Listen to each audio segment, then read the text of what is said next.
बिस्मिल्लाहिर्रहमानिर्रहीम अस्सलाम वालेकुम डियर स्टूडेंट। आज का जो हमारा टॉपिक है वो जो लास्ट लेक्चर हमने डिस्कस किया था हेट्रोट्रोफिक न्यूट्रिशन इन प्लांट, उसी का तसलसल है। लास्ट लेक्चर में हमने heterotrophic mode of nutrition in plant को डिस्कस करना शुरू किया था। 3 मेथड हमने डिस्कस कर लिए थे। एक सेप्रोफाइटिक प्लांट है, पैरासाइटिक है और सिम्बियोटिक न्यूट्रिशन। आज चौथा मेथड हमने डिस्कस करना है इंसेक्टिवोरस प्लांट। अच्छा, सबसे पहले नाम से जाहिर है ये जो वर्ड वोरस होता है ये आमतौर पे टू ईट, खाने के लिए हम वर्ड इस्तेमाल करते हैं, यानी ऐसे प्लांट जो इंसेक्ट को खाएंगे वो इंसेक्टिवोरस प्लांट है। अच्छा, ये insect are the categories of animals, तो बाद दफ़ा हम बजाय इंसेक्ट के एनिमल का वर्ड भी इस्तेमाल करते हैं, वो भी इंसेक्टिवोरस प्लांट की कैटेगरी में ही आएगा। तो बाज़ प्लांट क्या करते हैं, वैसे तो प्लांट एटमॉस्फेयर से इनऑर्गेनिक चीज़ें ले रहे होते हैं, CO2 ले रहे होता है, नाइट्रेट्स ले रहे होते हैं, या फिर आप कह सकते हैं H2 ले रहा होता है, या सनलाइट ले रहा होता है। लेकिन बाज़ दफ़ा अपनी ग्रोथ को बेहतर बनाने के लिए वो ऑर्गेनिक कंपाउंड भी एटमॉस्फेयर से लेते हैं। यूजुअली प्लांट ऑर्गेनिक कंपाउंड खुद बनाता है, क्योंकि प्लांट ऑटोट्रोफ है, और ऑटोट्रोफ का मतलब ये है जो इनऑर्गेनिक चीज़ों से ऑर्गेनिक चीज़ें बनाता है। लेकिन ये तो बड़ी सिंपल सी लॉजिक है, जब ये ऑर्गेनिक कंपाउंड आउटर सोर्स से भी लेंगे, तो खुद तो बना ही रहे हैं। जितने भी इंसेक्टिवोरस प्लांट है, these are the true autotrophs, वो खुद अपनी खुराक बनाने की सलाहियत रखते हैं। लेकिन अगर उनको बनाई खुराक भी थोड़ी सी मिल जाए, यानी सप्लीमेंट, अगर उनकी खुराक में ऑर्गेनिक कंपाउंड का भी इजाफा हो जाए, तो ऑटोमेटिकली उनकी ग्रोथ क्या हो जाएगी, रैपिड हो जाएगी। तो यही बात लिखी गई है कि कुछ प्लांट ऐसे हैं वो अपनी इनऑर्गेनिक डाइट के साथ, असल में तो प्लांट ने इनऑर्गेनिक कंपाउंड एटमॉस्फेयर से लेने हैं, तो वो अपनी इनऑर्गेनिक डाइट के साथ ऑर्गेनिक कंपाउंड का भी इजाफा कर देते हैं। सप्लीमेंट का मतलब तो इजाफा होना, जैसे डॉक्टर बाद दफ़ा मल्टीविटामिन सप्लीमेंट आपको दे देते हैं कि आपने खाने में सारे वाइटामिन होते हैं, लेकिन वो जो टैबलेट्स की शक्ल में आपको वाइटामिन दें वो इजाफी हैं, जो आपकी बॉडी रिक्वायरमेंट को जल्दी पूरा कर देंगे। तो दीज ऑर्गेनिक कंपाउंड, तो ये जो ऑर्गेनिक कंपाउंड प्लांट कैसे हासिल करता है, by trapping and digesting insect. वो इंसेक्ट को पकड़ते हैं, उनको डाइजेस्ट करते हैं, या छोटे छोटे एनिमल्स को आप कह सकते हैं डाइजेस्ट करते हैं। अच्छा, जितने भी इंसेक्टिवोरस प्लांट हैं, these are the true autotrophs, वो ट्रू ऑटोट्रोफ्स हैं।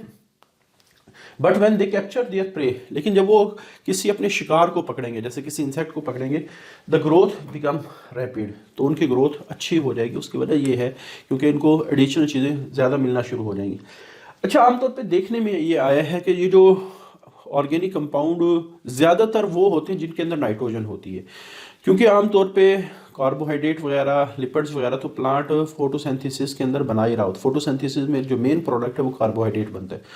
कार्बोहाइड्रेट से बनाना आप कह सकते हैं लिपिड भी आसान है, क्योंकि लिपिड को भी 3 चीज़ें चाहिए होती है, कार्बन, हाइड्रोजन और ऑक्सीजन, जो कार्बन डाइऑक्साइड और H2O से मिल जाती है। लेकिन जब प्रोटीन बनानी है या न्यूक्लिक एसिड बनाने हैं, या वो कंपाउंड जिसमें नाइट्रोजन होती है, फिर उनको नाइट्रोजन चाहिए। और नाइट्रोजन हमने लास्ट लेक्चर में भी डिस्कस किया था कि सबसे रेयर एलिमेंट है वो प्लांट के लिए वो नाइट्रोजन है, क्योंकि प्लांट उसको ज़्यादा क्वांटिटी में रिक्वायर करता है, और एटमॉस्फेयर में, या असल तो जो नाइट्रोजन हो वो प्लांट सॉइल से लेता है, तो सॉइल में उसकी क्वांटिटी हमेशा कम होती है, यानी रिक्वायरमेंट ज़्यादा है और अवेलेबिलिटी कम है। तो इस वजह से हमेशा हर वो सोर्स जो प्लांट को नाइट्रोजन प्रोवाइड करेगा वो प्लांट के लिए सबसे बेनिफिशियल होगा। ये पिछले लेक्चर में हम डिस्कस कर चुके हैं।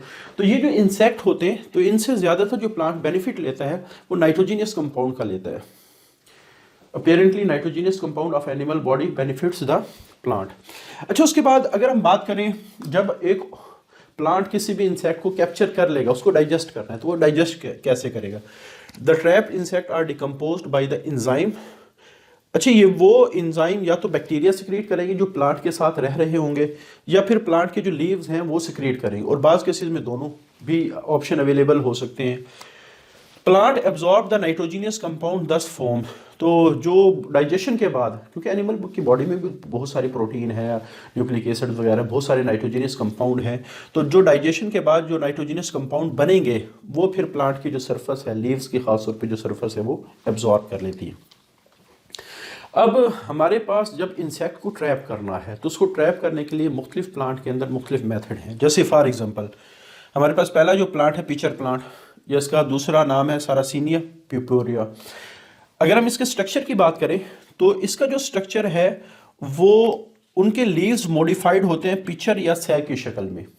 जैसे मैं कहता हूँ कि हमारे पास ये सपोज लीव था, ठीक है, लेकिन इसका लीव उस तरह नहीं है जैसे नॉर्मल लीव है, बल्कि ये मॉडिफाइड है ऐसे, पिक्चर की शक्ल में, सुराही या घड़ी की शक्ल में। ये इसकी ओपनिंग है और ये आमतौर पे काफ़ी हद तक पानी से भरा हुआ रहता है, पार्टली फिल्ड विद वाटर। उसके बाद जो end of the leaf modified into the hood, जो इसका एंड है वो एक ढक्कन के साथ मॉडिफाइड है। लिड या हुड ढक्कन को कहा जाता है, जिसकी वजह से ये पार्शली क्लोज होगा, यानी हर चीज़ इसमें नहीं गिरेगी। उसके बाद इसकी जो इनर सरफेस है वहाँ कुछ हेयर लाइक स्ट्रक्चर होते हैं या स्टिकी हेयर्स होते हैं। ये यहाँ कोई भी चीज़ आके तो वो चिपक जाएगी। क्लियर?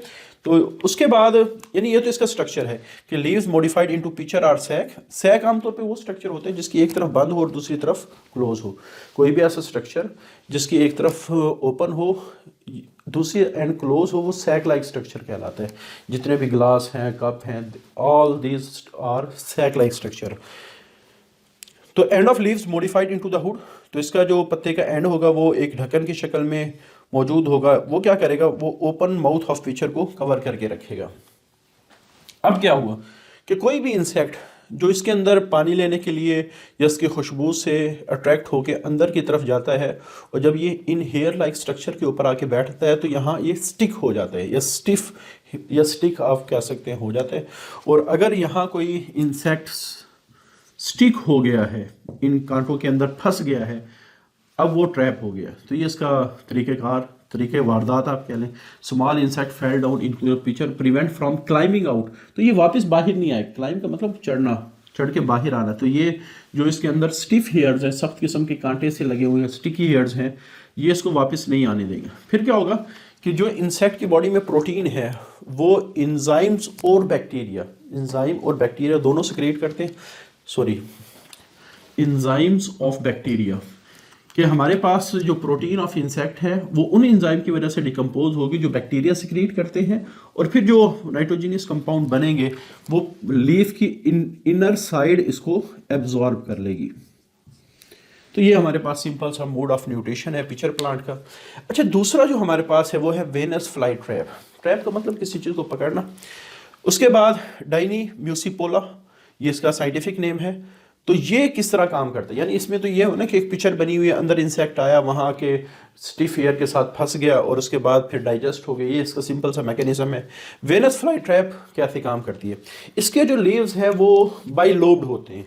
जैसे मैं यहाँ ड्रा करूँ कि एक लोब ये और दूसरा लोब ये बाई लोब है, और दोनों के दरमियान में वो जगह जो दोनों को आपस में जोड़ती है इसको मिडरिब कहा जाता है। The leaf is bilobe with between midrib between them, इनके दरमियान में मिडरिब होती है।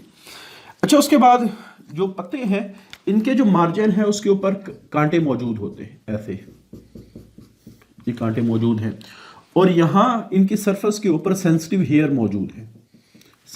मौजूद है। तो ये हमारे पास इसका स्ट्रक्चर है। रो ऑफ स्टिफ ब्रिस्टल कांटों को कहा जाता है along the margin of each lobe.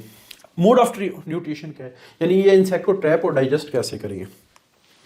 कोई भी इंसेक्ट यहाँ के जिस वक्त बैठेगा तो इसके सेंसिटिव हेयर्स क्या करेंगे, ये मैसेज पूरे लीफ को देंगे, और जो पत्ता है चूँकि बाइलोब में वो इस तरह बंद हो जाए, इसके जो कांटे हैं वो आपस में मिल जाएंगे।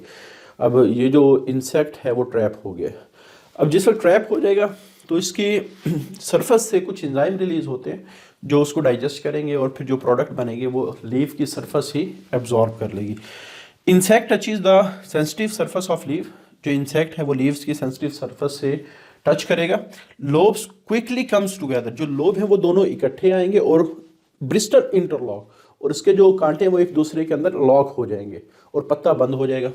द ट्रैप इंसेक्ट, जो इंसेक्ट ट्रैप हुआ है, are digested by the enzymes, वो एंजाइम के जरिए से डाइजेस्ट होगा। लेकिन ये कौन सिक्रेट कर रहा है, secreted by gland on the leaf surface, जो लीफ सरफेस पर ग्लैंड मौजूद है वो इसको एंजाइम को सिक्रेट कर रहा है, और प्रोडक्ट आर देन एब्जॉर्ब। अच्छा, उसके बाद तीसरी हमारे पास जो कैटेगरी है वो सनड्यू की है। इस ड्रॉसीरा इंटरमीडिया, ये इसका साइंटिफिक नेम है। अच्छा, सबसे पहले अगर हम इसके स्ट्रक्चर की बात करें तो इसका जो स्ट्रक्चर है, इसका जो लीफ है, जैसे मैं कहता हूँ कि सबसे पहले इसमें एक थिक सा स्ट्रक्चर होगा, मोटा सा स्ट्रक्चर होगा, और इस मोटे के स्ट्रक्चर के ऊपर बहुत सारे फिंगर लाइक स्ट्रक्चर होंगे जिनको टेंटिकल्स कहा जाता है, और हर टेंटिकल्स की सरफेस के ऊपर एक ग्लैंड मौजूद होगा।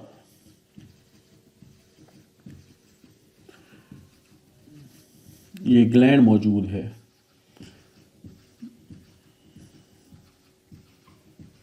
ये अच्छा, इसका नाम सनड्यू इसी वजह से रखा गया कि ये जो ग्लैंड है ये बिल्कुल आप कह सकते हैं ड्यू ड्रॉप की तरह है।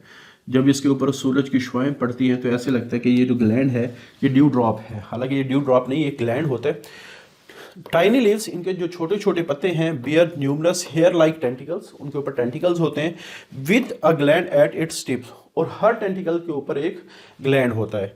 अब मोड ऑफ न्यूट्रिशन क्या है कि इस पत्ते की खुशबू की वजह से एक इंसेक्ट आएगा। अब ये जो ग्लैंड है ये कुछ स्टिक सिक्रेशन बनाते हैं, वो जो ही इंसेक्ट आके इसके ऊपर बैठेगा तो वो स्टिक कर जाएगा। बाद में फिर उसको आप कह सकते हैं जब स्टिक कर गया तो इसका मतलब वो ट्रैप हो गया। अब जब ट्रैप होगा तो फिर इसके जो लीफ की सरफेस से निकलने वाले जो एंजाइम है या ग्लैंड से निकलने वाले जो एंजाइम है वो उसको डाइजेस्ट करके जो प्रोडक्ट बनेगी उसको फिर एब्जॉर्ब कर लिया जाता है। तो insect attracted by the plant, odour का मतलब खुशबू होता है, और इंटेंगल वो फंस जाएगा आके। प्रोटीन आर डाइजेस्टेड, फिर उस इंसेक्ट की प्रोटीन को डाइजेस्ट किया जाएगा बाय द एंजाइम्स, एंजाइम के जरिए से जो इसकी लीफ खुद सिक्रीट करते हैं। प्रोडक्ट आर दस एब्जॉर्ब, तो प्रोडक्ट जो बनेगी वो एब्जॉर्ब होगी। तो ये हमारे पास जो प्लांट वाला पोर्शन था यहाँ के एंड हो जाता है। तो अगर क्वेश्चन आ जाए, और ये बहुत दफ़ा बोर्ड के पेपर में रिपीट हुआ है, हेट्रोट्रोफिक न्यूट्रिशन इन प्लांट, तो आप लोगों ने क्या करना है, पिछले जो टॉपिक थे वो तो छोटे छोटे थे, यानी जो सेप्रोफाइटिक है, पैरासाइटिक है, या आप कह सकते हैं सिम्बियोटिक है, तो वो छोटे छोटे पैराग्राफ हैं।